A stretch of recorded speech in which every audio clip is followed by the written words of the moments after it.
Hello and welcome to Quilting with Lori. My name is Lori Dickman and today I'm going to be sharing with you week number 40 of my 52-week series of Scrappy blocks. And this one I'm calling the Thrifty in Green. It is a fun block, a simple block. It's based off of last week's pattern, which was week 39, June Blossoms. But this one does not require any half square triangles. It's simply squares. Last weekend, I went to a fabric sale, which was hosted in this area here by a long armer who's also a quilter, and she had a ton of fabric for sale, and I had a lot of fun purchasing fabrics like I really needed more fabric, but of course I had to make some purchases. When I got home, I found that I have a ton of greens and creams, which I decided I want to use those greens and creams and make a two-color quilt, a scrappy quilt using those fabrics. So that's what I'm going to be doing with this Thrifty in Green block, and I want to share that with you today.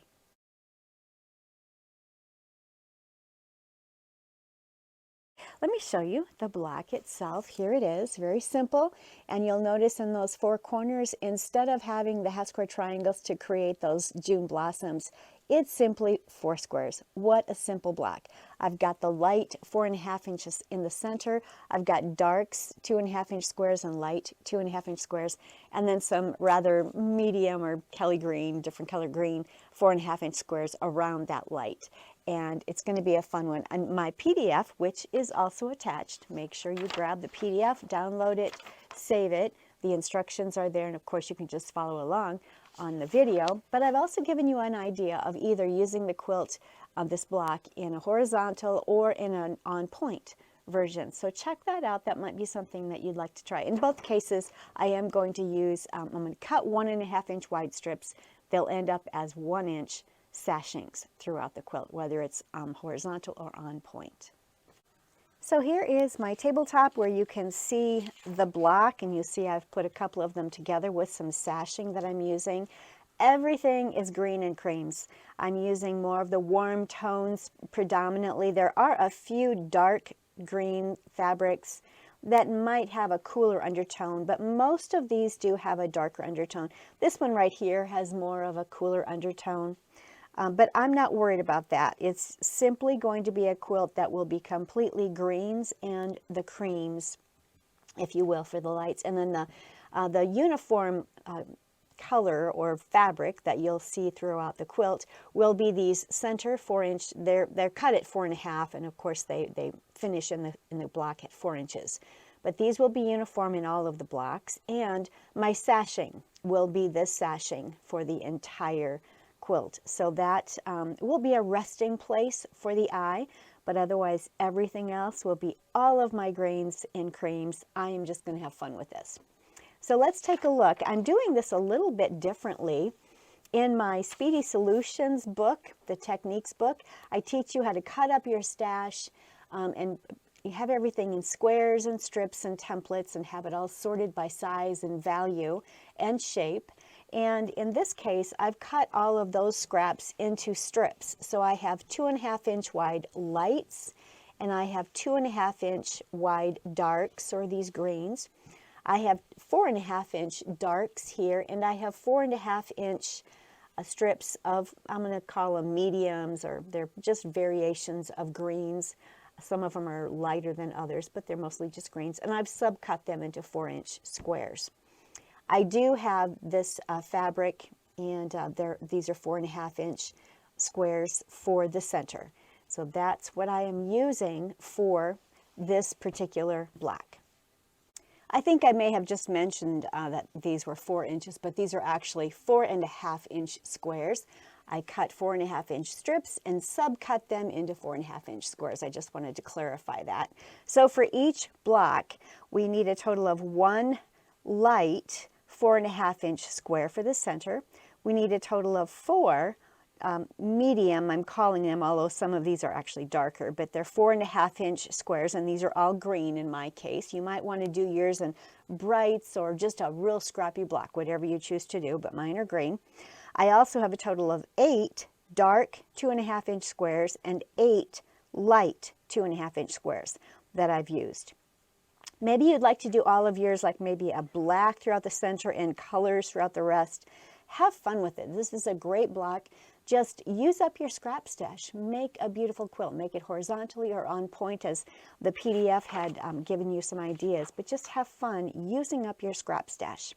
So let me show you how this goes together. Very simple. It's simply 4 patches in the corners, and then we're putting them together in 3 rows. I do like to lay out my pieces on the right next to my sewing machine as I web them together, and then I'm going to sash them all. And I think I'm going to make this quilt so that it will fit a queen size bed. So it's going to have at least, I think, 25 blocks in it, and these are 12.5-inch blocks. Finish at 12 inches in the quilt. In front of me here I have the block laid out, and you'll notice that I have done my 2.5-inch squares, or my 4 patches, a little bit differently because I've cut all of these in strips. We can use the technique, and I'm sure you've done this before, but I've sewn a light to a dark. Let me show you that here. Light strip to a dark strip. And that's what I'm going to be using to make my 4 patches with. And what I have done, you can certainly just press your seam allowances toward the dark. That makes it a little bit easier for matching it up. I did go ahead and press my seams open on both cases, and then I'm going to match these up right sides together, but I'm going to put the dark to the light and the light to the dark. And I am going to match up my seam allowance down the center. And an easy way for me to do that is just kind of look at it as I lay it here. If you pressed your seam allowances to the dark, you'd be able to butt it up. It would nest beautifully, and you could feel it with your finger. I can actually feel it with my finger right now that they are lined up. Then what I can do is simply take my 2.5-inch ruler, and here I've got a 4.5-inch ruler. I'm going to use a 2.5-inch line, and I can go in 2.5 inches and subcut these into strips, which is what I have done here. And so they came off just like that, and I opened them up for you here on this table. But that's how they would nest. I could sew them together and have my 4 patch without even taking them apart. So when you subcut them like that, you've got all of these wonderful little squares or 4 patches that are matched up and ready to be sewn. So what I'm going to do at this point is go ahead and sew my 4 patches. And oops, I have some of these in here incorrectly. Make sure when you lay them out that you lay them so that the darks are in the center. The darks have to be in the center. And I didn't have that correctly, so there, I've fixed it. All of my darks are now toward the center. And I'm going to go ahead and sew my 4 patches, then I'm going to sew the block together. All right, so just like last week, once the 4 patch corner units are put together, and last week I guess they were rosebud corner units because you had some half square triangles in there, but in this case they're just 4 patches. Make sure that you press them and then square each of them up to 4.5 inches. They must be 4.5 inches so they match up with the rest of the block. Then I'm going to go ahead and web this together, and I'll have my block finished. I'll be able to press it and square it up to 12.5 inches.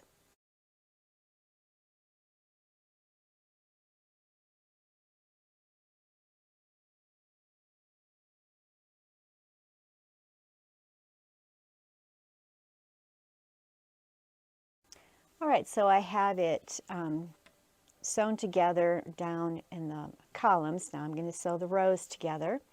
And be careful as you're sewing these 4 patches. I almost got one of these 4 patches turned around with the white square was in the corner.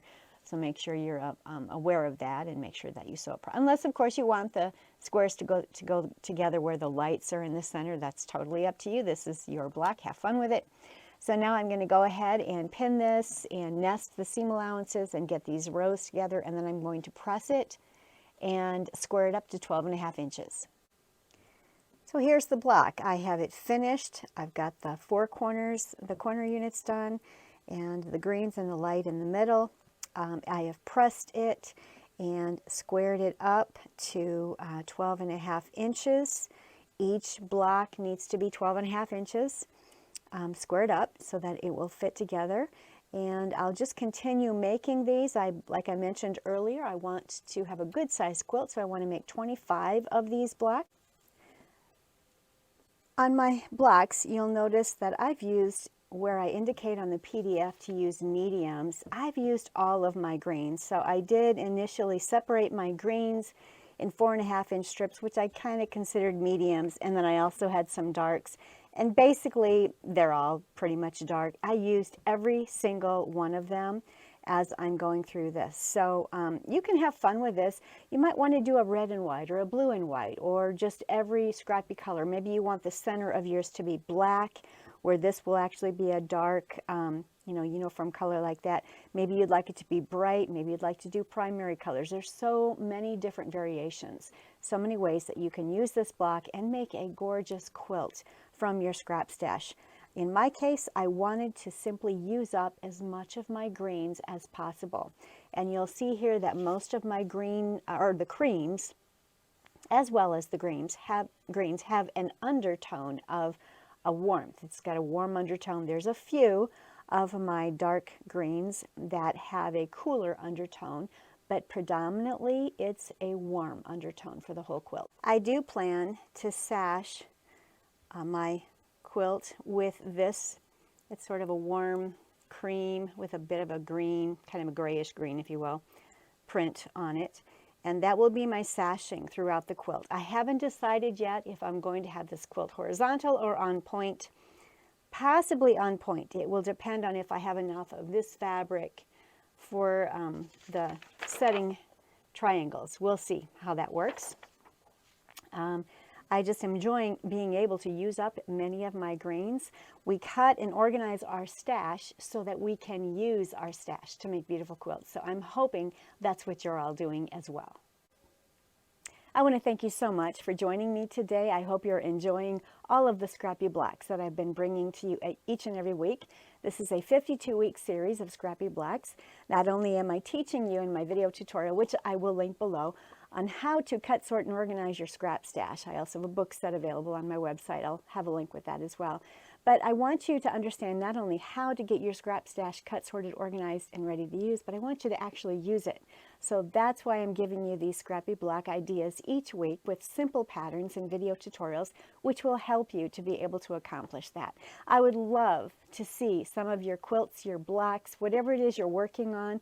Please go out to my Facebook page, Quilting with Lori, and locate my Scrap Up Your Stash group page, and please post pictures of your quilt blocks, your quilts, whatever it is that you're working on. Doesn't have to be the Scrappy Blocks here. It might be something else you're working on. I'd love to see it.